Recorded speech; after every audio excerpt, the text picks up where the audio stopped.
सांब सदाशिव सांब सदाशिव सांब सदाशिव जय शंकर। हर हर शंकर दुख हर सुख कर अगतम हर हर शंकर। श्री शिव महापुराण रुद्र संहिता युद्धखंड भाग 6। गजासुर की तपस्या, वर प्राप्ति और उसका अत्याचार, शिव द्वारा उसका वध, उसकी प्रार्थना से शिव का उसका चर्म धारण करना और कृतिवासा नाम से विख्यात होना तथा कृतिवासेश्वर लिंग की स्थापना करना। सनत कुमार जी कहते हैं, व्यास जी, अब परम प्रेम पूर्वक शशि मौली शिव के उस चरित्र को श्रवण करो जिसमें उन्होंने त्रिशूल द्वारा दानवराज गजासुर का वध किया था। गजासुर महिषासुर का पुत्र था। जब उसने सुना कि देवताओं से प्रेरित होकर देवी ने मेरे पिता को मार दिया था, तब उसका बदला लेने की भावना से उसने घोर तप किया। उसके तप की ज्वाला से सब जलने लगे। देवताओं ने जाकर ब्रह्मा जी से अपना दुख कहा।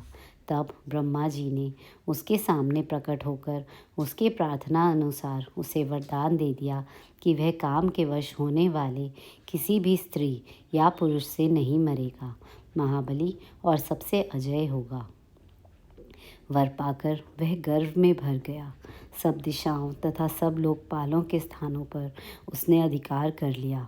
अंत में भगवान शंकर की राजधानी आनंदवन काशी में जाकर वह सबको सताने लगा। देवताओं ने भगवान शंकर से प्रार्थना की। शंकर काम विजयी हैं ही। उन्होंने घोर युद्ध में उसे हराकर त्रिशूल में पिरो लिया। तब उसने भगवान शंकर का स्तवन किया।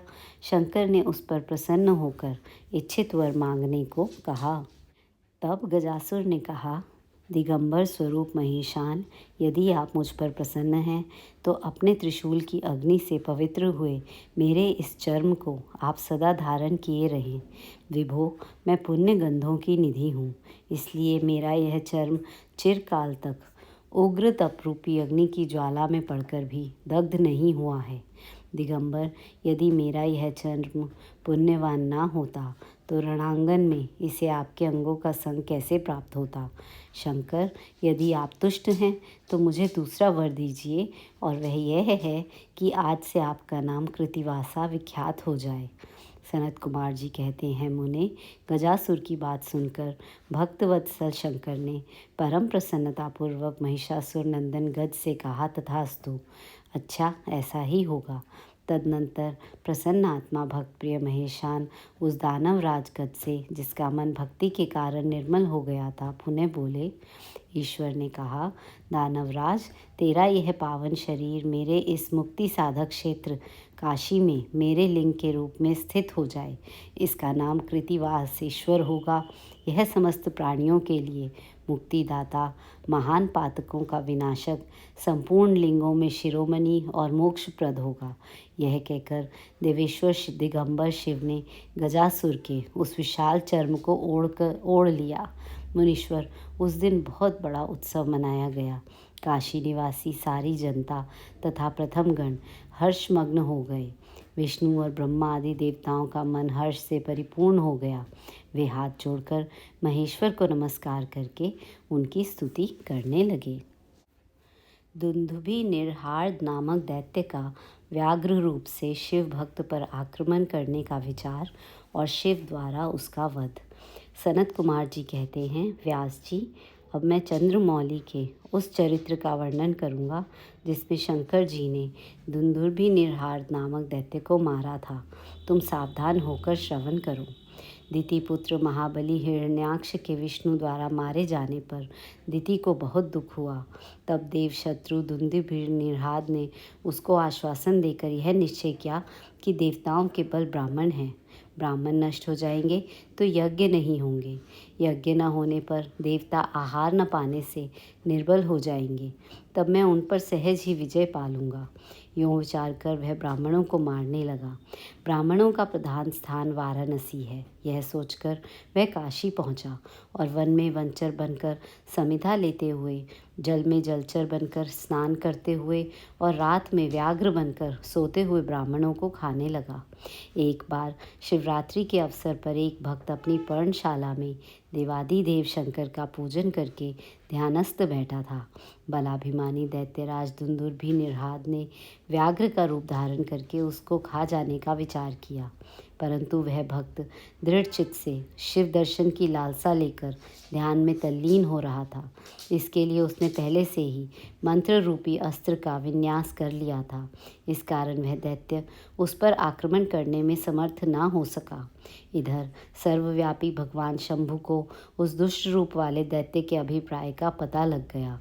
तब शंकर ने उसे मार डालने का विचार किया। इतने में जो ही उस दैत्य ने व्याघ्र रूप से उस भक्त को अपना ग्रास बनाना चाहा, त्यों ही जगत की रक्षा के लिए मणि स्वरूप तथा भक्त रक्षण में कुशल बुद्धि वाले त्रिलोचन भगवान शंकर वहाँ प्रकट हो गए और उसे बगल में दबोचकर उसके सिर पर वज्र से भी कठोर घूंसे से प्रहार किया। उस मुष्टि प्रहार से तथा कांख में दबोचने से वह व्याघ्र अत्यंत व्यथित हो गया और अपनी दहाड़ से पृथ्वी तथा आकाश को कपाता हुआ मृत्यु का ग्रास बन गया। उस भयंकर शब्द को सुनकर तपस्वियों का हृदय कांप उठा। वे रात में ही उस शब्द का अनुसरण करते हुए उस स्थान पर आ पहुँचे। वहाँ परमेश्वर शिव को बगल में उस पापी को दबाए हुए देखकर सब लोग उनके चरणों में पड़ गए और जय जयकार करते हुए उनकी स्तुति करने लगे। तदनंतर महेश्वर ने कहा, जो मनुष्य यहाँ आकर श्रद्धापूर्वक मेरे इस रूप का दर्शन करेगा, निस्संदेह मैं उसके सारे उपद्रवों को नष्ट कर दूंगा। जो मानव मेरे इस चरित्र को सुनकर और हृदय में मेरे इस लिंग का स्मरण करके संग्राम में प्रवेश करेगा, उसे अवश्य विजय की प्राप्ति होगी। मुने, जो मनुष्य व्याघ्रेश्वर के प्राकट्य से संबंध रखने वाले इस परमोत्तम चरित्र को सुनेगा अथवा दूसरे को सुनाएगा, पढ़ेगा या पढ़ाएगा, वह अपनी समस्त मनोवांछित वस्तुओं को प्राप्त कर लेगा और अंत में संपूर्ण दुखों से रहित होकर मोक्ष का भागी होगा। शिवलीला संबंधी अमृतमय अक्षरों से परिपूर्ण यह अनुपम आख्यान स्वर्ग, यश और आयु का देने वाला तथा पुत्र पौत्र की वृद्धि करने वाला है। विदल और उत्पल नामक दैत्यों का पार्वती पर मोहित होना और पार्वती का कंदुक प्रहार द्वारा उनका काम तमाम करना। कंदुकेश्वर की स्थापना और उनकी महिमा। सनत कुमार जी कहते हैं, व्यास जी, जिस प्रकार परमेश्वर शिव ने संकेत से दैत्य को लक्ष्य कराकर अपनी प्रिया द्वारा उसका वध कराया था, उनके उस चरित्र को तुम प्रेम पूर्वक श्रवण करो। विदल और उत्पल नामक दो महादैत्य थे। उन्होंने ब्रह्मा जी से किसी पुरुष के हाथ से न मरने का वर प्राप्त करके सब देवताओं को जीत लिया था। तब देवताओं ने ब्रह्मा जी के पास जाकर अपना दुख सुनाया। उनकी कष्ट कहानी सुनकर ब्रह्मा जी ने उनसे कहा, तुम लोग शिवा सहित शिव का आदर पूर्वक स्मरण करके धैर्य धारण करो। वे दोनों दैत्य निश्चय ही देवी के हाथों मारे जाएंगे। शिवा सहित शिव परमेश्वर कल्याणकर्ता और भक्त वत्सल हैं। वे शीघ्र ही तुम लोगों का कल्याण करेंगे। सनत कुमार जी कहते हैं, मुने, देवों से यूँ कहकर ब्रह्मा जी शिव का स्मरण करते हुए मौन हो गए। तब देवगण भी आनंदित होकर अपने अपने धाम को लौट गए। एक समय नारद जी के द्वारा पार्वती के सौंदर्य की प्रशंसा सुनकर वे दोनों दैत्य उनका अपहरण करने की बात सोचने लगे और पार्वती जी जहाँ गेंद उछाल रही थी, वहीं वे जाकर आकाश में विचरने लगे। वे दोनों घोर दुराचारी थे। उनका मन अत्यंत चंचल हो रहा था। वे गणों का रूप धारण करके अंबिका के निकट आए। तब दुष्टों का संहार करने वाले शिव ने अवहेलनापूर्वक उनकी ओर देखकर उनके नेत्रों से प्रकट हुई चंचलता के कारण तुरंत उन्हें पहचान लिया। फिर तो सर्वस्वरूपी महादेव ने दुर्गतिनी नाशिनी दुर्गा को कटाक्ष द्वारा सूचित कर दिया कि ये दोनों दैत्य हैं, गण नहीं। तात तब पार्वती अपने स्वामी महाकौतुकी परमेश्वर शंकर के उस नेत्र संकेत को समझ गईं। तदनंतर सर्वज्ञ शिव की अर्धांगिनी पार्वती ने उस संकेत को समझकर उसी गेंद से एक ही साथ ही उन दोनों पर चोट की। तब महादेवी की गेंद से आहत होकर वे दोनों महाबली दुष्ट दैत्य चक्कर काटते हुए उसी प्रकार भूतल पर गिर पड़े, जैसे वायु के झोंके से चंचल होकर दो पके हुए ताड़ के फल अपनी डंठल से टूटकर गिर पड़ते हैं, अथवा जैसे व्रज के आघात से महागिरी के दो शिखर ढह जाते हैं। इस प्रकार अकार्य करने के लिए उद्यत उन दोनों महादैत्यों को धराशायी करके वह गेंद लिंग रूप में परिणत हो गया। समस्त दुष्टों का निवारण करने वाला वह लिंग कंदुकेश्वर के नाम से विख्यात हुआ और ज्येष्ठेश्वर के समीप स्थित हो गया। काशी में स्थित कंदुकेश्वर लिंग दुष्टों का विनाशक, भोग मोक्ष का प्रदाता और सर्वदा सत्पुरुषों की समस्त कामनाओं को पूर्ण करने वाला है। जो मनुष्य इस अनुपम आख्यान को हर्षपूर्वक सुनाता अथवा पढ़ता है, उसे भय का दुख कहाँ। वह इस लोक में नाना प्रकार के संपूर्ण उत्तम उत्तम सुखों को भोग कर अंत में देव दुर्लभ दिव्य गति को प्राप्त कर लेता है। ब्रह्मा जी कहते हैं, मुनि सत्तम, मैंने तुमसे रुद्र संहिता के अंतर्गत इस युद्ध खंड का वर्णन कर दिया। यह खंड संपूर्ण मनोरथों का फल प्रदान करने वाला है। इस प्रकार मैंने पूरी की पूरी रुद्र संहिता का वर्णन कर दिया। यह शिव जी को सदा परम प्रिय है और भुक्ति मुक्ति रूप फल प्रदान करने वाली है। सूत जी कहते हैं, इस प्रकार शिवानुगामी ब्रह्मपुत्र नारद शंकर के उत्तम यश को तथा शिव शतनाम को सुनकर कृतार्थ हो गए।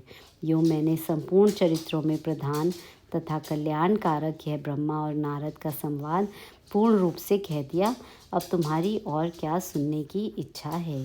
रुद्र संहिता का युद्ध खंड संपूर्ण, रुद्र संहिता समाप्त। सांब सदाशिव, सांब सदाशिव, सांब सदाशिव, जय शंकर। हर हर शंकर, दुख हर सुख कर, अगतम हर हर शंकर। ओम नमः शिवाय।